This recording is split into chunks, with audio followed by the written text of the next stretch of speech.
السلام عليكم أحبابي الأعزاء. اليوم جيت وما جيتش بيدي خويين. جيت وجبت معايا قصة واعرة من قاع الخابية.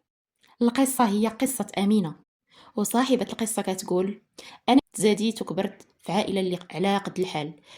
ربة بيت، وأب اللي هو عند واحد الحوينيت صغير في الدرب، وكنا بين 4 ديال الدراري وبنت وحدة اللي هي أنا، يعني حنا 5.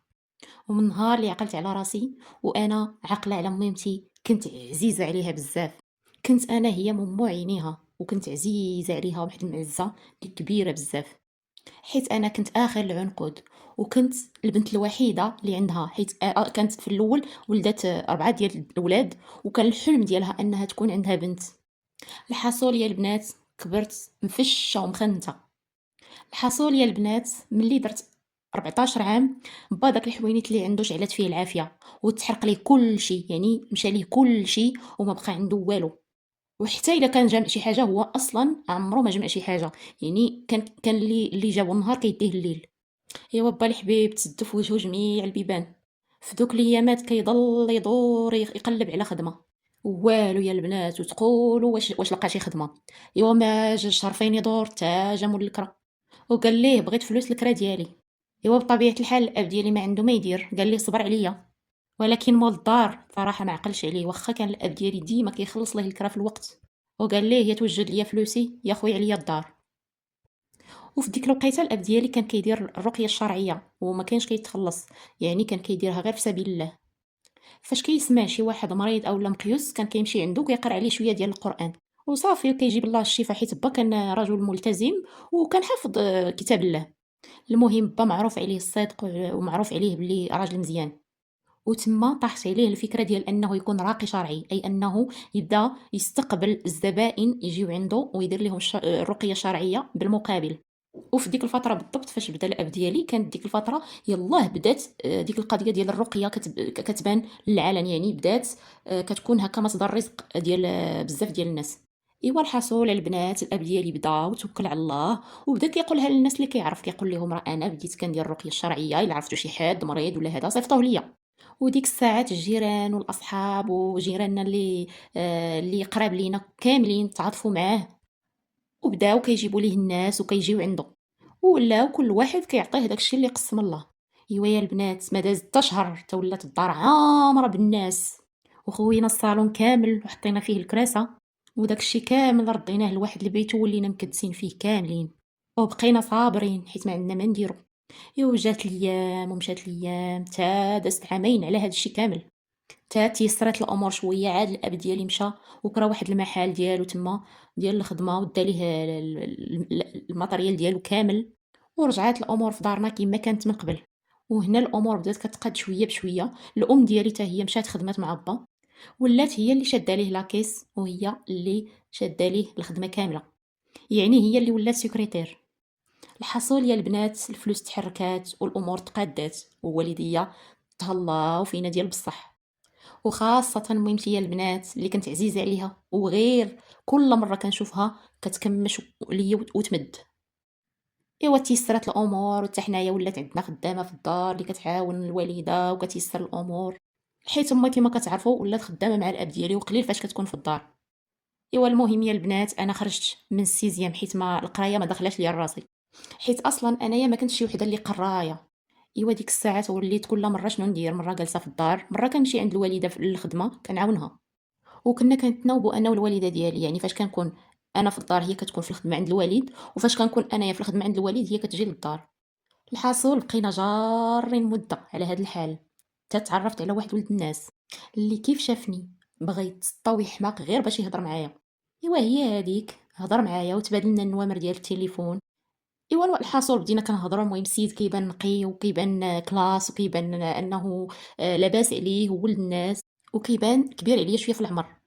ايوا كنت عرفت بلي سميتو رشيد وعنده 28 عام، خدام مزيان وما ناقصو حتى شي حاجه. قال لي: انا من نهار عرفتك وشفتك دخلتي ليا لقلبي وبغيت الحلال، وخصنا غير نتعرفوا واحد الفتره اللي قصيره وعاد نمشي عند والديك. قلت ليه مرحبا. المهم بدينا كنتعارفوا، ومن خلال الهضره ديالنا كان عرفني انني خدامه مع الوالد، وبلي الوالد ديالي كيدير الرقيه الشرعيه. حتى لهنا الامور كلها ميسره وغاديه بخير وعلى خير. من بعد ما بقينا على هاد الحال واحد المده اللي قصيره، السيد هز راسو وجاب والديه وجاو عندنا للدار باش يخطبني من الدار، حيت السيد ولا كيحماق عليا. وحتى انا الصراحه كنت بغيتو من قلبي، بغيتو واحد الحب اللي ما نقدرش نوصفو لكم. ما بقى كيبان ليا في الدنيا حتى شي حد من غيره. في ديك الوقت كون ما تزوجتش بيه كنت سطيت وحماقيت. ايوا الحاصل البنات جاو الناس، رحبنا بهم، كبرنا بهم تكبيره ديال النفس، وتا هما ما خلوش من جهدهم. وفي ديك الوقيته كانت القضيه عندنا في الدار مرقعه شويه. الوالد يلا شرا واحد الدار وفرشناها ورقعناها. المهم كنا كنبانو واحد الناس اللي من طبقه نقولوا المتوسطه، الطبقه اللي عندها هكا شويه ديال الفلوس. الحصول وما فيه الامور كلها دازت ميسره، واتفقنا على نهار ديال ضريب الصداق وعلى موعد العرس. وفي ديك الوقيته الناس مشاو وكيقلبوا علينا وكيسولوا علينا الجيران، وعرفوا باللي الاب ديالي راقي وخوتي شي خدام شي ما خدامش، وبان ليا فيهم بحال لا ما عجبهمش الحال. الام ديالو جات عنده وقالت ليه لا، وهذوك الناس ما صالحينش لينا وماشي من المستوى ديالنا، وقلب عليك على شي وحده اللي تكون بنت عائله كبيره. احقا دوك الرقاط راه كيكونوا اغلبهم غير مشعوذين. واخا الاب ديالي ما كانش كيدير شي حاجه اللي هي حرام، وكان كيدير الرقيه الشرعيه كيما هي، يعني ما كانش كيدير الحجابات، ما كان كيدير حتى شي حاجه اللي هي مشبوهه. ومع ذلك ما عرفتش انا فين جاتها هذه الفكره. المهم عائله الراجل بحال ما عجبهمش الحال وبداو كيتراجعوا، ولكن ما لقاوش منين يشدوني في ديك الوقيته، خاصه ان ولدهم بغى يتسطى حماق باش يتزوج بيا. المهم واخا كلشي هادشي صراحه الولد بقى متشبت بيا، وقرر باش يتزوج بيا واخا هادشي كامل اللي قالوا ليه والديه. وفي النهار ديال ضرب الصداق الناس جايين وعوالين باش يجبدوا الصداع ويتخاصموا. منين دخلوا وهما كيتلقوا وحنا غير شادين ليهم الخاطر. المهم كلشي كان كيتمشى كيما بغينا وكلشي سلس، حتى بغينا نحطوا العشاء. في الطبلة فاش كانت جالسة عجوزتي، كانت جالسة هي عجوزتي وجوج لويساتي ووحدة من عائلتهم وواحد عمتي وبناتها. هاد بناتها كانوا مزوجين برجال خليجيين ولاباس عليهم لاعقين ديال بصح. المهم الناس جالسين فرحانين ناشطين، ولقيتها اللي تحط التبصيل ديال العشاء. هذيك عمتي ما عرفتش كيفاش وقع ليها، ردات التبصيل يعني بحال قلباتو شويه ميلاتو لجهه بناتها، ما عرفت واش كانت شي لحيمه بغاتها لبناتها ولا ما نعرف شنو. المهم قلبات ديك داك التبصيل لجهه بناتها. صراحه ما عرفناش علاش دارت هكاك، وهي كتقول انها غير بغات تقاد ليهم التبصيل. هذيك الساعه العجوزه واللويسات وهذيك العائله اللي من عائله الراجل جمعوا يديهم وما بقاوش كياكلوا. ايوا مامتي جات ورحبات بهم وقالت لهم مالكم ما مالكم، ما بغيتوش تاكلوا، ما عجبكمش. الحاصل الناس ضربوها بسقله، تهز الطبسيل الاول وتحط الطبسيل الثاني، والناس والو على نفس الحاله جامعين يديهم ما كيديروش يديهم في الماكله. العائله ديالي فاش شافوا هذا المنظر استغربوا وعرفوا باللي القضيه فيها ان. الحاصل ما جا في هذا العشاء فين يسالي توقفوا الرجال وتبعوهم العيالات وقالوا لك غادي يمشيو. حنا ديك الساعات مازال ما حطينا لا اتاي لا حلوه لا والو. عيينا ما نطلبوا فيهم ونزوقوا فيهم باش يجلسوا غير يشربوا كويس ديال الاتاي والحلوه، ما بغاوش. وداروا السباب واحد باهم كان مريض باش يمشيو يشوفوه. وكيف خرجوا من الدار داروا بالولد وقالوا لي هذه اللي ما تبقاش معاها، صافي خاصك تطلقها. ايوا والولد قال لهم واش منيتكم كدويو، واش السيده يلا عاقد عليها غادي نمشي نطلقها. ناضت الام ديالو وقالت ليه الله يرضي عليك اوليدي، هاد العائله ديال السحارين ما عندنا ما نديرو بهم وما عندك ما دير بهم. قال لي الله يهديك الوالده اش من سحارين، وهي باها حافظ كتاب الله وكيدير الرقيه. وهي تنوض وقالت ليه لا وهذوك غير سحارين، وهذاك الشي ديال الرقيه غير غطاء. سولنا عليهم الناس وزيدون هاد الناس باغيين يسحروا لينا. تخايل معانا في العشاء عمتها قدات لينا التبصيل وردات لينا ديك الجهه اللي فيها السحور باش ناكلوه حنا. قال لي الله يهديك الوالده راه هاد الهضره ما منها والو. قالت له هاد الهضره اللي كاينه. ايوا امو عكسات وخواتاتو تا هما نفس الشيء. المهم حتى شي واحد ما بغى مازال ديك الزواجه تم، الا راجلي اللي كان متمسك بيا وكان كيقول لهم هذيك اللي ما نتفرقش عليها، وقال لهم غير كتخربقوا وغير كيتهيأ لي. وديك السيده اللي دورات التبصيل تلقاها ما فنيتها حتى شي حاجه غير دارتها هكاك. وفي ديك الوقيته اتصل بيا راجلي وعاود ليا كلشي داكشي اللي طرا، وانا ما رضيتش وبغيت نبوخ الدم. وفاش مشيت دويت مع الناس اللي كانوا جالسين معاهم في الطبله قالوا لي فعلا عمتك قاص التبصيل ودورات واحد شويه. فاش عيطت لعمتي قالت لي لا انا غير كنت بغيت نقاد التبصيل. وانا ما كنت قاصده حتى شي حاجه. ايوا وشفت تعييت ومشيت عند راجلي وقلت ليه غادي نمشي عند داركم باش نهضر معاهم ونصحوا داك سوء التفاهم اللي وقع. وفعلا مشيت انا وماما وعمتي وواحد السيده اخرى كانت جالسه معاهم في الطبله، وشحال وحنا كنحلفوا ليهم، وعمتي اعتذرات وقالت لهم انا ما قصدت والو، وقالوا لينا لا غير ديك النهارات ما كانش فينا اللي ياكل، ما قاديناش، ما فيناش اللي ياكل، لا هاديك لا هذا. وبداو كيتهربوا من الموضوع. وهاديك الساعه داروا في ولدهم وقالوا ليه علاش تتمشي توصل ليها الهضره، لا صافي انت باينه فيك سيده موكلاك سبرديله. ايوا صافي تما بداو المشاكل والصداعات. الراجل بقوه ما كيبغيني ما بقاش كيتسوق ليهم وما داهاش نهائيا في كلامهم، وهما كان عندهم هدف واحد هو انهم ما يخسروش ولدهم.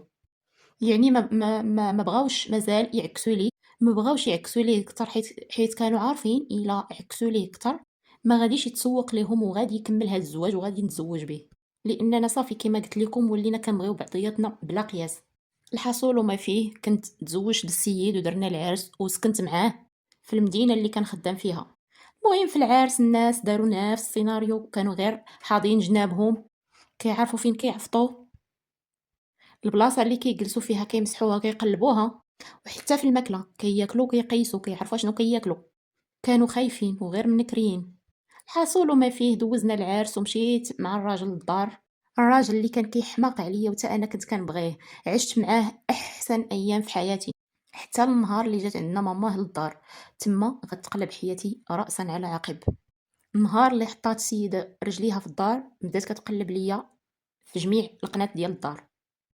شحال من مره كنوض كنلقاها كتقلب تحت السدادر، ولقيتها كتقلب في الكوانات، في البلاكارات، في الكوزينه، كتقلب زعما واش انا دايره شي سحور، واش مخبيه شي حجابات. وانا ربي شاهد عليا هذيك الطريق عمرني مشيت ليها ولا تفكرت انني ندير شي حاجه بحال هكاك. ما كنت كنعرف حتى كيفاش كيديروا لداك الشيء ولا فين كيمشيو كيصاوبوه، ما كنت كنعرف والو. وانا الحمد لله كما قلت لكم في الاول تربيت في اسره اللي هي ديانيه، اسره اللي كتخاف الله.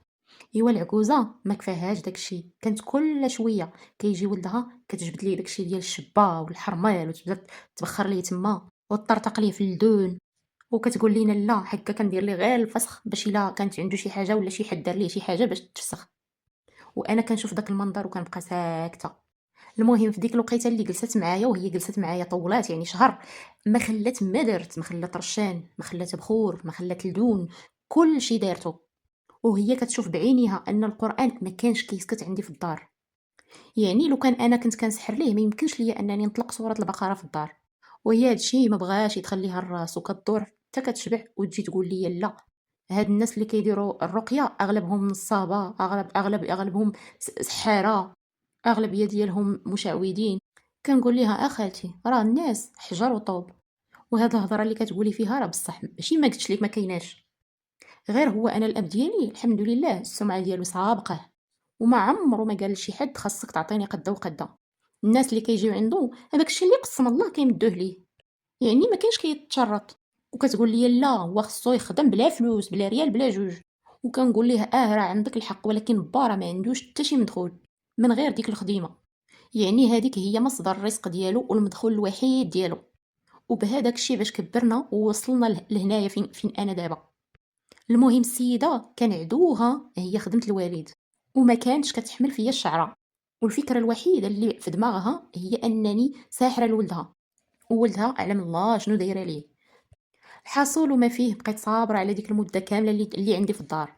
واخا شحال من مره عيرتني، شحال من مره عيرت با، شحال من مره عيرت امي، شحال من مره قالت لي انا في وجهي انني سحاره، وانا كنغمض عينيا وكنقول باللي هي في مثابه الام ديالي وما كنردش عليها، كندير بحال ما قالت لي والو. وهذا الشيء درتو حيت ماشي مدلوله، ماشي انني مدلوله حيت درت هكاك، لا حيت ما بغيتش نشتت العش ديالي. صافي هي هذيك السيده مشات في حالها ورجعت انا وراجلي كما كنا في الاول. راجلي دويت معاه في الموضوع وكان بس ليا راسي، قال لي غير صبري، انت عارفه علاقتي بك شحال زوينه، وعارفه انني ما عندي ما ندير، وهذيك ميمتي، وإلا كنتي فعلا كتبغيني خاصك تميكي عليها وتمسحيها فيا. ايوا مياك حتى البنات وبقيت عايشه مع الراجل مزيان.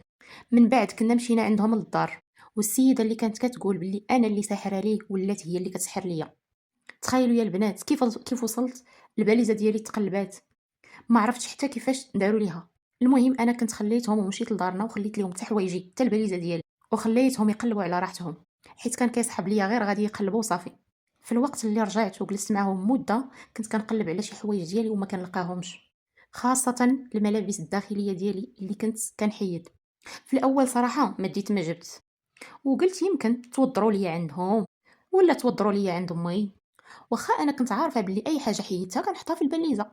المهم ما بغيتش نديرها في بالي وما بغيتش نتوسوس ونبدا نتهم في عباد الله هكاك.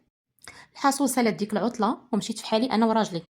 تخيلوا غير رجعت نهار على نهار كان مرض لواحد الدرجه اللي ما كتخيلش، وليت غير شاده الفراش وما عندي خاطر حتى شي حاجه. في الاول كان كيصحاب لي راسي واش حامله وكنتوحم، وفاش مشيت عند الطبيبه وقلباتني ودرت التحليله عرفت راسي بلي ما حاملاش، وحتى شي مرض عضوي زعما ما لقاتش عندي حتى شي حاجه، وقلت لي ما عندك والو. غير انا كنحس بشي حاجه اللي ماشي طبيعي. ما نكذبش عليكم اول حاجه طاحت لي في بالي هي الرقيه. المهم فاش مشيت درت الرقيه في الاول كنت درتها غير راسي، بديت كنبكي بديت كنتفوه، بديت كنحس بدوك الاثار اللي كنت كنشوفهم عند عباد الله، عند الوالد فاش كيجيو عنده. وتما قلت يمكن بصح عندي شي حاجه ودارت ليا شي حاجه. وفاش قلتها راجلي ما تيقنيش وقال لي ما كاينش اللي يدير لك شي حاجه غير خوي راسك من داك الشيء. قلت له انا خاويه راسي من هذا الشيء، غير انا كنحس بقلبي مقبوط عليا وبغيت هكا ندير واحد الرقيه. قال لي واخا لا حتى العطله الماجيه ونمشيو. عييت ما نطلب فيه باش نمشيو هكا في شي ويكاند ما بغاش. قال لي لا القضيه شويه مزيره وما يمكنش ليا نمشي الويكاند وحنا يلاه كنا تما وهادي وهاديك. الحصول وما فيه بقيت جالسه وتخيلوا معايا نهار على نهار الحاله ديالي كتزيد تاثر، حتى صافي ما بقيتش كنخرج نهائيا من واحد البيت وعايشه غير في الظلام وعاطيها اللبكه. الراجل كان شافني وتخلع وعرف انني واكله دقتي، وفي هذيك الساعه كان هزني وداني عند الوالد كيف شافني تخلع وقال راجلي علاش خليتيها توصلت لهاد الحاله ما جبتيهاش ليا بكري. ايوا الاب ديالي فاش بدا كيقرا عليا كنت طحت ليهم تما وبديت كنغوت، وتما كنعرف انني تقاسيت. المهم كان كيدير لي الرقيه الشرعيه وعطاني ما ديال القران، والحاله ديالي بدات شويه بشويه كتفاجأ. وكنت جلست معاهم واحد الايامات ومن بعدها ميمتي مشات معايا وولات تقريبا يوميا كدير لي الرقيه، وغير كنصح كنولي شويه بخير وداكشي كيتجدد ليا وكيولي جديد، وكنزيد نمرض عاوتاني. وتما فين عرفوا ان الشخص اللي كان كيسحر ليا دائما كيجدد ليا، يعني حتى كنمشي نبرا وكنزيد عاوتاني نمرض. الحصول ميمتي بقات محاربه معايا وبدات كدير ليا الرقيه، وفي هاد الفتره كنكون نهار صحيحه ونهار مريضه وراسي ما كنبقاش قادره انني نهزو، كنكون بعض المرات واقفه حتى كنطيح من وقفتي. المهم بديت كناكلها في صحتي، وفي هادوك الايام بديت كنسترجع السين تاع اللور وكنتفكر دوك الحوايج اللي ما كنتش كنلقاهم عندي في باليستي فاش كنمشي عند عكوزتي، وكنت متاكده ان هاد الشيء اللي واقع ليا بسبب عائلته. كنت عارفه انهم غيكونوا ساحرين ليا، واخا هكاك ما قدرتش نقول لراجلي والو، وبديت كنتحارب مع راسي.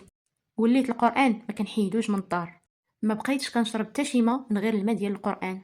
كيف كنفيق الصباح كنصلي الفجر وكندير الاذكار ديالي ديال اليوم. يعني انا بديت كنتحارب مع نفسي واخا ما كنتش قاده، حيت فاش كنكون كنبغي نوض نصلي اولا نكون بغيت ندير اذكار ولا نقرا قران كنحس بحال شي حاجه رابطاني، واخا هكا كنوض وكنكافح ونتقاتل مع راسي. المهم بقيت محاربه وكنتغلب على داك الشيء حتى الحمد لله رجعت شويه لاباس. واخا مره كما قلت لكم كناكلها في صحتي وخاصه في العواشر، ومن غير هذا الشيء بعض المرات كان كيتجبد ليا الصداع مع راجلي على اتفه الاسباب. يعني كنكونوا جالسين حتى كنوضوا القربيره بحال لا تقولي الشيطان الله ينعلو جالس بيناتنا وكيشعل العافيه. هذاك الشيء البنات ما مفهومش. تخيلي كتكوني جالسه بخير وعلى خير حتى كتنوض القربيره، وفاش كترجعوا كتناقشوا الموضوع كتلقاو بلي داكشي اصلا موضوع تافه جدا. ايوا الحصول يا البنات جات عاوتاني العطله باش نمشيو عاوتاني عند العكوزه، وكان خاص وضروري عاوتاني نمشيو عندها. هاد المره فاش نزلت وانا حافظه صواريه وحاضيه جنابي. كنت باغا نتاكد واش بصح الحوايج ديالي كيتهزوا من الباليزه ولا لا، باش نعرف هادشي اللي كيوقع ليا واش غير صدفه او لا هما سبابو. المهم انا فاش كنت جمعت حوايجي وفي باليزه كنت حسبتهم حسيب، وكنت هزيت معايا ميكات صغيورين باش قلت هاد الميكات باش ندير فيهم الملابس الداخليه ديالي، باش الميكا اللي تهزات فيها شي حاجه غادي نعرف بلي راه تهزات.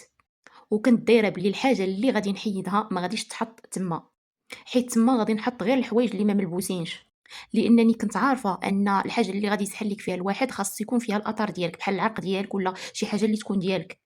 الحصول وما فيه كيف وصلت يا البنات، كيما وقع المره اللي فاتت اللي الباليزه ديالي تقلبات وتقلبات كامله، وكنت عارفه بلي شي حد قلبها وانا درت راسي حماره وهبيله وما عارفه والو. ومانيت بداو كيضحكوا قالوا لي كي بقيتي واش بقيتي متبعه مع باباك، لحقا داكشي غير في بالك، لحقا انت ما عندك حتى شي حاجه. وانا كنت غاديه معاهم في بالهم كنقول لهم بصح داكشي راه كيلعب عليه العامل النفسي والحاجه اللي كنفكروا فيها كيتهيئ لك باللي راه بصح عايشاها. وزايدون انا راه ما خاسره والو، يعني الاب ديالي كيرقيني فابور كنمشي عنده كيدير لي الرقيه فابور ما كنخلص والو. ايوا هي هذيك البنات بديت في الخطه ديالي اللي بغيت ندير. كنت كل صباح كندخل كندوش، وكنت كندخل معايا كل نهار جوج تبديلات، وتبديله كنت كنديرها في الميكا على اساس انها هي اللي حيدتها، يعني وحده كنلبسها وحده كنديرها في ميكا على اساس انها هي الموسخه، وهذيك التبديله اللي حيدتها اللي موسخه كنديرها بوحدها. وغير كنخرج من الدوش كندي ديك اللبسه اللي حيدت في الاساس كنحطها تحت البلاصه ديالي، حيت عارفه ان ديك البلاصه ما غيضمنوش انني غندير فيها الحوايج. وماشي كنت كنحطهم تما وكنمشي، لا كنحطهم غير مؤقتا بما كنلقى شي سلته لدارنا، ولا نكون مثلا غاديه لشي بلاصه ونهزهم معايا، وإلا كنت غاديه لشي بلاصه ماشي دارنا كنت كنهزهم وكنلوحهم. فاللهم نلوحهم انايا ولا يهزوهم هما ويلقاوهم ويديروا لي عاوتاني شي حاجه. في حالات كنت غاديه لدارنا راه كنديهم كنصبنهم تما وكنرجعهم. وهادوك الحوايج اللي كانوا في الميكات كانوا حوايج نقيين، غير انا وسختهم واحد شويه باش يبانوا بلي موسخين، اما ما فيهم حتى شي حاجه اللي متعلقه بيا، وكنت حاسباهم. وكنت كندوز يومين 3 ايام وكنصبن. ايوا هي هذيك. بقينا حتى لواحد النهار ولقيت واحد الميكا تما غابره. ايوا بديت كنقلب حتى صافي تاكدت وعرفت بلي راه هزوها. وتما صافي تاكدت ومشيت قلتها لراجلي ودار ليا نهار، قال لي انت كتكذبي، انت كتقلبي على الصداع، واش بقات لك غير عائلتي، واش عائلتي مساليين للسحور؟ قلت له واخا سيدي ماشي مشكل، الدنيا هانيه، عائلتك ملاك منزل من السماء. المهم انا ما كنتش مسوقه لداك الشيء اللي داو، حيت ما عندهم ما يديروا به، كلشي كان جديد وما عندهم ما يديروا به. وبقيت غاديه في الخطه ديالي كيف ما هي. وفي هذوك الايام اللي كنت جالسه معاهم ما كنتش كناكل ديك الشلاضه اللي كتحط قدامي، داك الطبيصيل الصغير اللي كيحطوا ليا، كنت كناكل معاهم في الطبسيل ديريكت. وما كنجلس حتى كيتحط الطبسيل وكيجلسوا كاملين، وكنجلس في ديك الجهه اللي قالها ليا مخي ماشي الجهه اللي قالوا ليا هما. المهم وليت راد على البال بزاف معاهم، وفي نفس الوقت معاونه بالرقيه ومعاونه بالصلاه ومعاونه بالاذكار. وانا كان عندي هدف واحد، هو ان راجلي يعرف حقيقه العائله ديالو اللي اتهمونا بالسحر وبالشعوذه.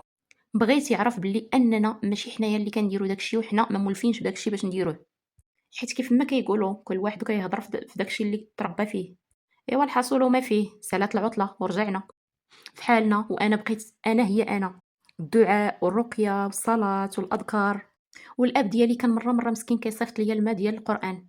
الحصول وما فيه بقيت على هذا الحال مده ديال العامين، عاد سهل عليا سيدي ربي وحملت. وفي الوقت اللي عرفت عكوزتي بالحمل ديالي بغات تبوغ الدم، حيت في هذيك الوقيته كانت كتقول لراجلي امتى غادي تسالي مع ديك خيتي وتصيفطها لدارهم وتطلقها، هادوك مشعوذين وهادوك ما نعرف شنو، هادوك. ولات يا البنات بخير وعلى خير. والعكوزه جات عندي وشفت كيفاش الراجل كيتعامل معايا في الولاده ديالي، مساندني ومعايا، والسيده ما عجبهاش الحال وزاد في هبالها وزاد في الشعوذه ديالها. وولينا كنخرجوا كنلقاو داكشي مرشوش على الباب، على الباب على برا، فين ما مشينا كنلقاو السحور. لدرجه ان الراجل حتى هو تقاس بداك الشيء، ولا حتى هو كيضر الراس بحالي، يعني ولينا كيشدنا واحد الالم في الراس اللي ماشي طبيعي. واخا هكا كنت كندير الرقيه والقران وهذا الشيء كامل، ومع ذلك كيشدنا الراس. وانا صراحه ما كنبغيش نعطي لهذا الامر اكثر من الحجم ديالو، كنقول غير حيت الحاله النفسيه كتلعب ليا وصافي. المهم بقينا على هذا الحال حتى لواحد النهار اللي جات عندي واحد السيده باش تخمم معايا الدار. المهم هزينا كلشي، هزينا المخاد ديال الصالون حليناهم كاملين، وفي الوقيته اللي كنا كنحلو في المخاد لقيناهم عامرين بالحجابات. وفاش شفت داكشي من عرفتي الحمي تشوك عليا. وفي هذيك الوقت عيطت لراجلي قلت ليه دابا تكون عندي في الدار. وفاش جا السيد وشاف داكشي كان باغي يتسطى ويحماق. هذيك الساعه عاد عرفت علاش ولدي مسكين من نهار تزاد هو كيبكي، كنت كندير لداك الوليد المستحيل باش يسكت، غير باش يسكت، ما كيبغيش يسكت ليا بالغوات. ديك الساعة عرفنا أن دوك الحجاب هو سبب الولد فاش كان كيبكي وراجلي طلع ليه الدم. ولكن الفكرة ديال أن مو أو عائلته كيسحروا لينا هما اللي داروا لينا هاد الشي ما بغاتش تدخل ليه الراس. هاد الفكرة كانت عنده مستحيلة، وكان كيقول لي يمكن عائلتك هما اللي داروا لك هكا. وانا نقول ليه عائلتي شحال جاو عندي نهار يومين 3 ايام كاع، ما يمكنش في يومين ولا في 3 ايام يدوروا على كاع المخاد ديال الدار ويديروا فيهم هاد الشي. وهاد الخدمه ماشي خدمه نهار ولا يومين ولا 3 ايام، هاد الخدمه ديال شي حد اللي جالس معانا مده طويله. قلت له هاد الاشخاص اللي كيجيو عندنا هاد المده كاينه يا اما امي يا اما امك. قال لي ايوا كيما ما تقبليش على امك تكون سحاره، راه امي ماشي سحاره. وقلت ليه انا متفقه معاك، ايوا صافي يا سيدي مامي مامك. وتما انا صافي طلع ليا الدم، وهذا الشيء بدا كيطلع ليا في صحتي، وليت كنحس براسي كنعيا وكنمل. واول حاجه فكرت نديرها هي انني نفرجهم، عاد ديك الساعات نشوف العلاج. ففكرت في داكشي اللي كان كيطرش ليا قدام باب داري، وقلت اكيد هاد السيد اللي كيرش ليا حدا الباب غادي يبان، والا بغيت نعرفو خاصني نراقبو. ومن تما حلفت بحلوفي ما بقيتش غنغمض عينيا بالليل، غنبقى مراقبه حتى يبان هذاك اللي كيرش ليا حدا الدار. وليت كضرب 8 كنحط العشاء كنتعشى كنمشي كنعس حتى كتوصل ديك 12 هكاك. وكنت من ديك الوقيته ديال 12 حتى الفجر كنهز واحد الكرسي كنحطو في البالكون وكنبقى عاسه شكون هاد خانز العفطه اللي كيجي كيرش ليا قدام باب داري. ايوا داز النهار الاول، نهار الثاني، نهار الثالث، نهار الرابع، الخامس، السادس، ودازت مده يا البنات على هاد الحال. يعني كنفيق دائما مع 12 تلقايني واقفه تما كندير الدعاء وكندير الاستغفار وواقفه وراده البال. حاصل بقيت واقفه حتى لواحد النهار هي تبان ليا طوموبيلت لوستي واقفه تما. انا في الاول كان كيصحاب ليا بلي غير طوموبيل تقدر تشابه، ولكن قد ما كيقربوا وقد ما كتوضح ليا الرؤيه كيبان ليا راجل لوسي صايق وهي حداه ومنزله الفولار. غير وقف السيد ونزلت السيده كتسلت وهازه قرعه ديال سيدي علي في يديها، وانا غير شفت داك المنظر وهزيت التليفون وبديت كنصور. ودا السيده كترش داكشي حدا الباب، من بعد ركبات حداه وطاروا. انا في ديك الوقيته تشوكيت وما فهمتش كيفاش هاد السيده هي وراجلها جاو حتى داروا فيا هاد الحاله، وكيفاش السيده هي وراجلها يعني جبت راجلها شنو قالت ليه تقنعاتو باش جا وداروا هذاك الشيء. يعني غتكون قالت ليه بلي السيده راها سحاره وبغينا نعتقوا خونا منها وشحال من هضره غتكون تقالت. وانا ربي شاهد عليا عمرني اللي درت شي حاجه اللي تغضب الله. غير هما كيبغيو الخير لبناتهم وبنات الناس. لا دابا غير هذا الراجل اللي ضارب معاها الطرقان وجاي باش يسحروا ليا، دابا هذا ما واكلش سبرديله. ولكن انا وراجلي لمجرد اننا حاطين الراس على بعضياتنا وكنبغيو بعضياتنا انا سحره ليه. هزيت داكشي ومشيت كنجري عند الراجل وفيقته قلت ليه اجي تشوف. السيد كيف شاف داكشي صافي تاكد، وكان قال لي غنعيط دابا لامي وغنهضر معاها ونفرتك معاها القضيه. وانا نقول له صافي ما تهضر مع حد، ما تهضر ما تعيط لحد ما دير والو، انا عارفه بالضبط شنو ندير. ايوا تما بديت كنوجد في الخطه ديالي وحلفت بحلوفي يتنض بهم. المهم كنت قديت الامور ديالي وكنت جلست مع راجلي وقديت معاه الامور، وقلت له شوف غادي دير معايا واحد الخطه باش هما يدخلوا سوق راسهم وما بقاوش يأذيونا. قلت ليه غدير راسك منين غنمشيو انك مريض ومطحطح ومره بدا طيح، وقول لهم باللي كتمشي عند الاب ديالي باش دير الرقيه، وانا غنقول لهم بانك تخطيتي شي حاجه اللي ما ديالكش، وانت مره حماق عليهم. وفعلا داكشي اللي كان، جمعنا حويجاتنا ومشينا، وفاش وصلنا وقربنا نوصلوا حدا الدار نزل وانا اللي نزلت باش نسوق. ايوا الحاصل سكت بيه حتى وصلنا حدا الدار ولقينا واحد خوه تما جالس كيتسنى فينا. كيف شافني خنزر وما جيت فين نطلع حتى قال لهم راه انا اللي جيت سايقه. المهم راجلي فاش كنطلع شافتو ماما تخلعات لان راجلي كان ضعاف، حيت راجلي فاش كنت ولدت كان دار الكرش وغلاض وهذا وما عجبوش الحال ودار ريجيم باش ينقص. المهم فاش طلعنا مو تخلعات وقالت لي مالك ولديش هاد الحاله مالك، هو يقول ليها غير انا شويه عيانه الوالده وصافي. وانا كنت جلست مع عبوستي تما وقلت ليها راه السيد راه مسكين عيان بزاف ولا كيطيح والنعمه ما بقاتش كدوز ليه ولا غير كيتقيا وحالته حاله. وفاش دينا عند الطبيب لقينا ما عنده والو، وانا خالتي ما عرفتش مالو، ما عرفتش يمكن داكشي اللي كان عندي تحول ليه. قلت ليها يلا هضرت مع الاب ديالي باش نديو عنده يدير ليه الرقيه. ايوا العكوزه كيف سمعت داكشي وجهها صفار وقالت لي ولدي وعلى مالو شكون اللي غادي يسحر ليه مالو هاني وهاني وهاني. قلت لها والله خالتي ما عرفت. المهم هادي شحال وحنا دائما حدا الباب كيطرش عندنا شي حاجه، ويلا ركبنا الكاميرات وحنايا راه ما كاينه لا كاميرا لا توزه. وقلت لها انا صافي عييت ومليت شحال هما كيتحاربوا معايا ودابا راه رجعوا لراجلي. وقلت لها الا كانت من عند الله مرحبا بها والا كانت من عند العبد لا سمح الى يوم الدين. وكندوي معاها على اساس انها ما كدير والو. ايوا الحصول ما فيه كنا جلسنا معاهم داك النهار، والغد ليه مشينا عند الوالد على اساس ان راجلي غادي نديروا ليه الرقيه، وفي نفس الوقت نشوفوا عائلتي واحد شويه. وفي هاد الوقيته با صافي حبس الرقيه وما بقاش كيديرها، حيت خوتي كاملين مسك عليهم الله وسهل عليهم، ولاو هما اللي هازين والديا، والاب ديالي حتى هو راه عيا صافي وكبر شويه في العمر. المهم كنا كنقولوا لهم راه كنمشيو عند الاب ديالي للدار ديالي، وهو اللي كان كيدير لينا الرقيه، كيديرها ليا انا وياه. المهم مشينا دوزنا داك النهار مع العائله ديالي غزال، الضحك والتريقيل، ما كاين لا رقيه لا والو، بقر علينا واحد البركه غير ديال العين وصافي. دوزنا هذاك النهار الغد ليه رجعنا عند عكوزتي، دخلنا البيت النيشان وسديت عليه، قلت لي مالو، مشى سد عليه الباب. قلت ليها ويلي على البارح في الرقيه ما طاحش لينا وبدا كيتركل لينا تما. قلت ليها راه ما بغاش داكشي اللي فيه ينطق، ما بغاش يقول لينا شنو سبابو. ايوا السيده صافي تخلعات على ولدها، ولات غير كتقفقف. وكنا قلنا لهم بلي الاب ديالي دار معاه يدير ليه الرقيه مره اخرى. هزيت الراجل ومشيت عاوتاني عند دارنا، لقيت امي موجده الغدا، دخلنا جلسنا كلينا نشطنا وفرحنا. وكانت هذه اول مره غادي نمشي لدارنا خطيبيطي وهما ما كيهضروا ما كيتكلموا، حيت قبل فاش كنت كنمشي لدارنا كان ديما نوير وما كيبغيوش يخليوني باش نمشي لدارنا. الحاصل نشطنا ديك النهارات ورجعنا عاوتاني للدار، وغير دخلنا سولتني عاوتاني العكوزه واش با دار ليه الرقيه، وقلت ليها خالتي دار ليه الرقيه وطاح مسكين، خاصك تشوفي حالته مسكين. قلت ليها والله خالتي ما تقدري تشوفيه في ديك الحاله كيتركل وكيغوت، ربي اللي خلقه. والاب ديالي قال لي ان السيد واكل العصا ديال بصح، وشحال هو كيتخطى شي حاجه اللي مرشوشه ولا شي واحد داير ليه شي حاجه. المهم تما العكوزه بدا كيطلع معها السخون، بدا كيتزايد معها الزايد، وبدات كتحس بالقضيه حماضت، وعرفات ان بسبب داكشي اللي كانت كدير ليا ولدها كلات دقه. وانا ما كنتش باغيه انها تكون حسات، بغيتها تاكد ان داكشي اللي كانت بغات تاديني به راه ولدها اللي تادى به ماشي انا. المهم بقينا على هذا الحال سيمانه، وفي واحد النهار كنا مشينا لدارنا وفاش جيت ان راجلي نطق واخيرا وقال بان داكشي اللي فيه ما مديورش ليه، هادشي اللي فيه كان مديور لشي شخص اخر، وهو غير جا في الطريق وصافي. والعكوزه فاش سمعت هادشي تزيرات، وكانت عرفات ان راجلي كلا دق من شي حاجه اللي كانت دارتها ليا هي. وهي تبكي وبدات تقول لي تما لا شوفي ليا باك رغبيه ليا يشوف ليا مع ولدي ويفكوا من هاد المصيبه الكحله اللي فيها، الله يرضي عليك بنيتي وقفي معاه. وحتى راجلي ما خلاش من جهدو، ممثل بارع، كان فاش كيدخل كيبقى يغوت. وتا انا كنزيد في خرات كنقول ليها شوفي يا خالتي راجلي ما عرفت مالو، ما بقاش كيحمل فيا الشعره، حتى ولدو ما بقاش كيحملو، كيقول لي راه غادي نطج وغادي نخرج من هاد الدار. والسيده كتقول لي العار بنيتي لا ما تشدي ليه غير الخاطر وشويه عليه، العار بنيتي راني عارفه كتبغيه، صبري صبري صبري عليه. الحاصل دوزت عليهم ديك 20 يوم اللي دوزت العذاب الاليم.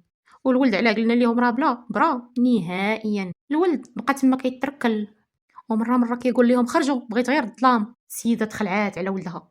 الحصول يا البنات رجعنا انا والراجل، وبقيت وانا اللي صكت عاوتاني. دينا الراجل وبدات العجوزه في التليفونات، الله يرضي عليك يا بنيتي تعيسي معاه شدي ليه الخاطر. وبدات عليا بالتليفونات كل نهار، تصاحبت انا وياها ولات كتحماق عليا وكتقول لي الله يرضي عليك يا بنيتي وقفتي ليا مع ولدي. حيت فين ما كيهضر معاها ولدها كيقول ليها مسكينه صابره عليا، فين ما كنغوت عليها كتصبر عليا. ايوا كنت كبرت في عينيها ووليت عزيز عليها بسبب هذا الشيء كامل. ومن النهار اللي وقع هذا الشيء ما بقاش حتى شي حد جا ورش علينا شي حاجه في الدار. وحتى مني مشينا عند العكوزه ما بقاتش الباليزه ديالي كتقلب والحوايج ديالي ما بقاوش كيتهزوا، واخا انا بقيت في نفس السيستيم وراده البال.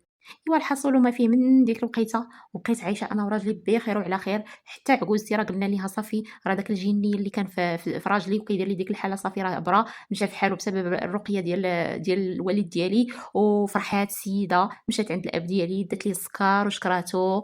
ايوا الحمد لله حنا عايشين بخير وعلى خير، وزدت معاه بنيه وحده اخرى والحمد لله حنا بخير. وهنا غنقول لكم نهايه ديال القصه. بسلامه عليكم.